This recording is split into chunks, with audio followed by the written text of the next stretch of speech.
Okay, I walked ahead, I checked things out. I can't move that by hand. If I had a saw or an axe or a chainsaw, I'd make short work of it. The only way to get it out of there is to snap off that dead top, and then you can kind of drag the log out of the way. So I'm here, I got some time, and the track looks to go on for some interesting stuff up there, so I'm going to grab the winch and pull it out of the way.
Okay, I didn't pay attention to how long that took. A little bit of rain. Now the sun's coming back out. So far, nothing scary weather-wise that would tell me to get down out of the mountain. Fairly large rocks up here, but when I walk, look like you can get around them. Not too much effort. There we go. No big deal at all. I don't think this track continues a whole lot longer. But I've been saying that for a long time.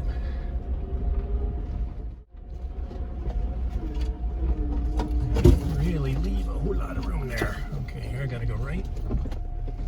Don't want to damage that little tree there. Hope he recovers. And left.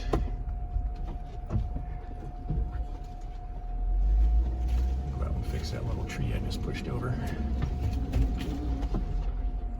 And there's looks like a big meadow ahead, so we'll see what's that, or a great big valley. We'll see what's in front of me here in a moment. Alright. This would appear to be the reward for seeing Trail 727 all the way to the end. This is a fantastic vista. And all I can say here is just wow. Out of superlatives once again. So that's pretty wild. That's Trail 727. You come out at the end, and this is where they end the trail. This is probably got to be one of the coolest campsites in the history of campsites, if you ever chose to use it. So that is quite a trek. I'm pretty sure the trek alone would keep quite a few people out. You can see there's even a little ditch right there. See at the very end if you want to go farther. Okay, well, you got to get in and out of this deep ditch here. So I'm just going to swing myself around. Well, it looks like the wind's kicking up too. Be a good time to stay out of those trees in case a deadfall land on me. But here on top of the mountain, the wind is saying hello.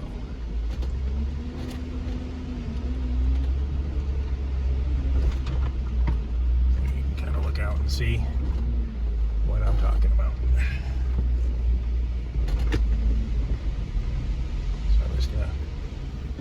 Shoot down there a touch just to get off the very peak. As the clouds roll through, as far as you can't see out my sunroof, I'll get out and kind of take a view of the sky. You can kind of see why you're going to get gusts because it's hot, cold, depending on whether the sun can get through. So there's the end of the trail. Absolutely magnificent vista. Now I say you could camp here, I suppose. Maybe that's a bad idea.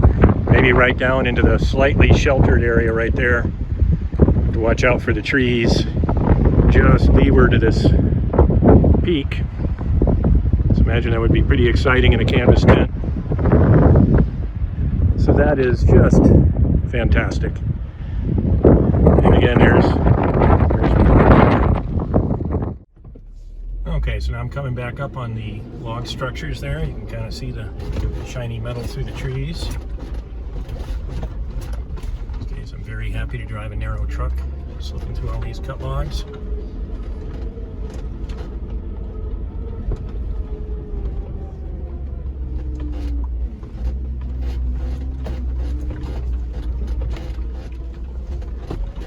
And so on down. Beautiful track, 727.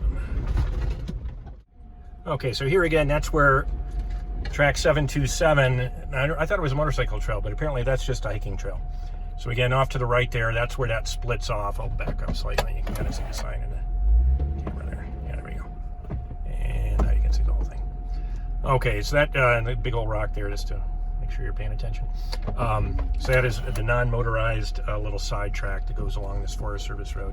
Probably similarly amazing. And it's only 3:30 here, so that was pretty cool. I got to get all the way down there well on my way back, which means there's a lot more fun that I can have here before I have to hang up my spurs, so to speak. I went ahead and left the winch on the front of the truck just in case. No point in taking it back off until I'm done with the trails. Or unless I need to pull myself backwards, which is definitely a possibility. As I come around these trees, it's hard to do it with the iPhone, but glimpsing over to the right, you see that shelf drops pretty dramatically, and it's really beautiful. This is that big rock that I kind of just gently walked over on the way up.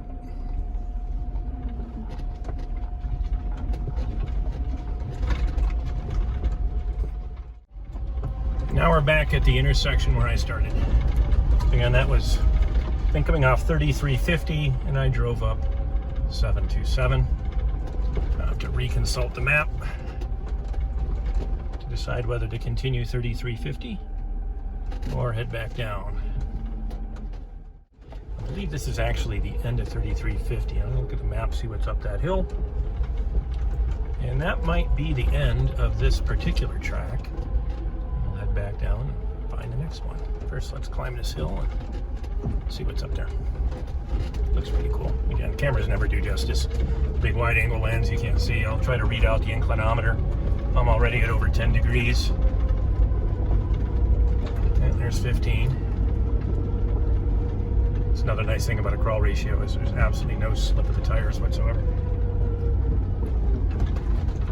Well, maybe right there was a tiny bit. Oh, that's pretty cool. Again, I don't know if I want to camp here overnight. Maybe just a little bit on the leeward side. There's a fire ring right beside me. I'll get out, walk around a little bit here. It's pretty cool. Incredible view down the valley. And there's a nice fire ring. And again, you know, apologize for the iPhone quality video. I'm just glad I have an iPhone, or I wouldn't be able to share this at all. But oh, look at that little memorial here. Hopefully nothing serious, maybe just a pet or something. But I could see on the leeward side of this rise, boy, that'd be a heck of a place to camp.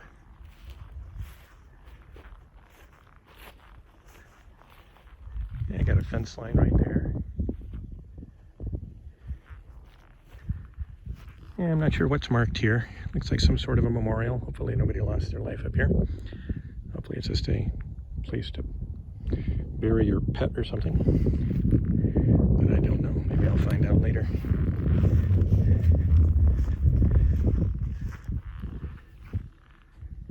And again, really just a phenomenal view in all directions. So again, this is I believe this is the end of 3350, right before 727 and 726 split off.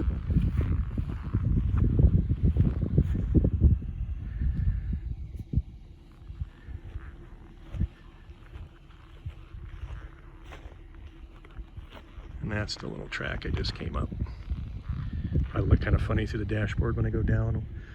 Look like I'm driving off the edge of the earth. And right up there, 726 to the right, 727 to the left. So you can see I kind of just generally went up there into that mountainside and around it.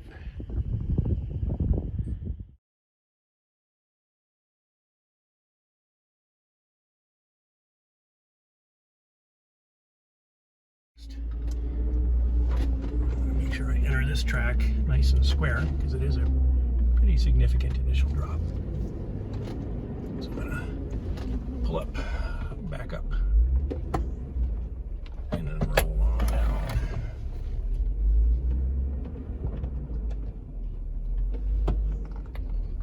And I can see there's a big sharp rock off to the left, so I want to be careful. There we go. And I'll just let off the brake and kind of let it floor low, see what it wants to do there. Oh, okay, we'll use the brake. I was going to get a little carried away, and I do want to turn right here. Okay, and back on down the way I came in. Now this I can't see off the map, and it's one of these 4-digit designators. So I'm guessing this is just like marking this little primitive campsite off to the right. I'll just go ahead and bebop down here and see if there's anything more significant than that in this little turnout. Well, alrighty then. And that does make sense, right? It's a 4-digit designation. It's a dead end. I'll learn more about these motor vehicle use map designations, but you can kind of see up there, looks like people have been taking some dirt bikes and whatnot, or just walking up and down the hillside there. So that's pretty cool. Huh. A lot of spent brass down there too. Less cool. But definitely people have been having some fun back here. But guys say if you're gonna go out shooting, just put a tarp down, man. Collect your brass easily. Don't need to make a mess. Okay, so that was 6366. Now I'm back to our 3350. Put it on down to where it rejoins 120.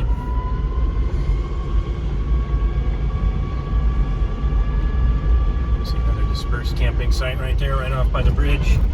And this is where I kind of paused earlier, deciding which way I wanted to go. So you got the site over here, marked D069 on my left, showing you that this road I was on is 3350. Oh, and there's a dirt bike behind me.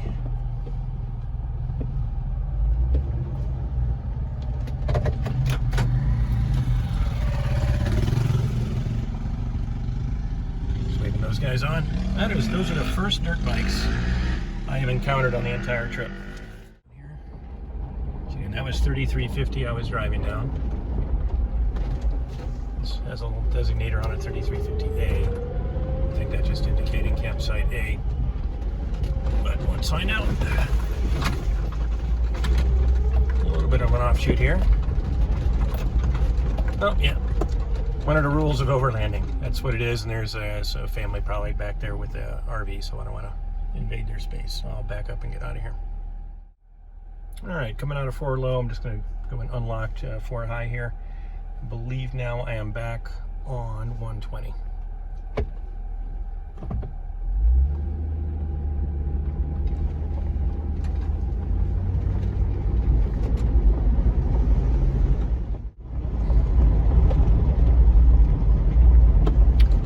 Park Road. How can you pass up something like Udi Park Road? Look at that, we got another 3 branches here. Alright, so we've got 3339. Got something where the sign's been knocked off, but that doesn't look like much of a trail. And then Udi Park Road, which I believe is just the continuation of 120. So we'll consult Gaia and the map here to decide where to go. Okay, Gaia kind of confirms all 3 of these tracks. Well, the middle one you can't take, but the other 2, and then this one to the left leads to another track almost immediately. So there's nothing but cool stuff in every direction. So let's take this one first. Yeah, that little track to the left I think just goes to a little campsite there by the creek. Kind of a fun little track. So far I've driven through some little water holes. I can see when there's higher water it'd be a little more challenging. This is a pretty deep little dip here to get to that currently dry water crossing. Well, how about that? That was a spring hanger. So this thing's got a pretty good departure angle, I think. Oh, you know what that was? That was the pintle hitch. I forgot. I've still got the pintle hitch sticking out the back. One thing that's cool here is my Garmin in the head unit actually has this track in it. And it kind of showed me that I'm going to switch back one more time. This is really a pretty cool little road. And I'm hoping there'll be some pretty spectacular views from the top. It looks like I switched back a couple times. I'm already seeing these really cool little valleys where the rainwater washes down. And little gullies, I guess. And it's just, you can really feel that you're just gradually climbing up a really beautiful mountainside. So the Garmin showed it going just a little bit farther than this. Looks pretty cool. I think this little bit here used to continue on maybe a couple 100 yards. At least that's what the Garmin would have reflected. Looks like, wow, pretty cool.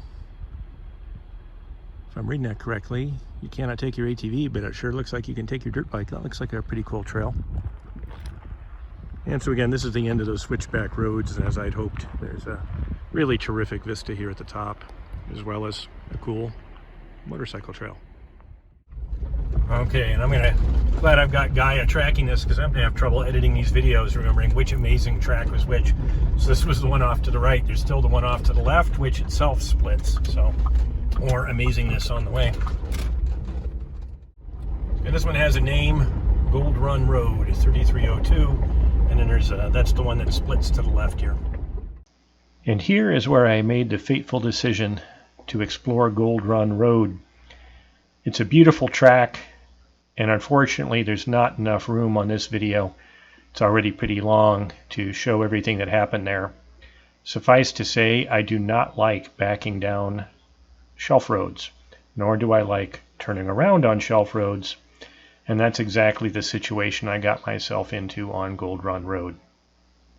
Hope you enjoyed this installation of our trip to Montana and Montana Fiddle Camp.